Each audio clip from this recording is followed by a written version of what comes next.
కూటమి ప్రభుత్వం అధికారంలోకి వచ్చినప్పటి నుంచి ఆలయాల భద్రతపై ఏమాత్రం చిత్తశుద్ధి చూపడం లేదని తిరుపతి ఎంపీ మద్దెల గురుమూర్తి తీవ్ర విమర్శలు చేశారు.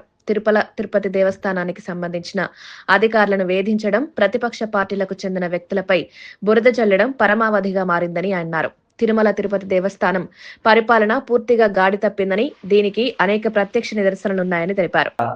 పరిపాలన పూర్తిగా గాడి తప్పింది. దానికి ప్రత్యక్ష నిదర్శనాలు చాలా చూసాం మనం. వైకుంఠ ఏకాదశి అప్పుడు లాస్ట్ ఇయర్ ఒక అన్ఫార్చునేట్ ఇన్సిడెంట్ జరిగి కొంతమంది భక్తులు చనిపోవడం, దానికి సంబంధించి ప్రభుత్వం ఎంక్వైరీ కమిషన్ వేసింది. దానికి సంబంధించి రిపోర్ట్ అన్నారు. సంవత్సరం అయినా కూడా ఈ రోజుకి రిపోర్ట్ లేదు. అలాగే దీనికి సంబంధించి రిపీటెడ్గా సెక్యూరిటీ ల్యాబ్సెస్ జరుగుతూనే ఉన్నాయి.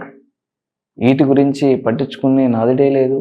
దీనికి సంబంధించి వైఎస్ఆర్ కాంగ్రెస్ పార్టీ వైపు నుంచి గౌరవ మాజీ ముఖ్యమంత్రి వర్యులు వైఎస్ జగన్మోహన్ రెడ్డి గారి యొక్క ఆదేశాల మేరకు మా పార్టీ ఎంపీలు కేంద్ర ప్రభుత్వానికి మేము ఈ సెక్యూరిటీ ల్యాబ్సెస్ మీద ఒత్తిడి చేసినప్పుడు ఆల్రెడీ ఈ లెటర్లు కూడా రాశాం.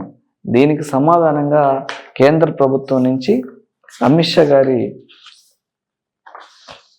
ఆఫీస్ నుంచి రాష్ట్ర ప్రభుత్వానికి సంబంధించినటువంటి చీఫ్ సెక్రటరీకి ఎక్స్ప్లెనేషన్ ఇమ్మని కోరడం జరిగింది. నాకు కూడా ఒక ఎక్స్ప్లెనేషన్ కాపీ పంపమని అడగడం జరిగింది. కానీ ఈ రోజుకి చీఫ్ సెక్రటరీ గారు పట్టించుకున్నటువంటి పాపాన పోలేదు.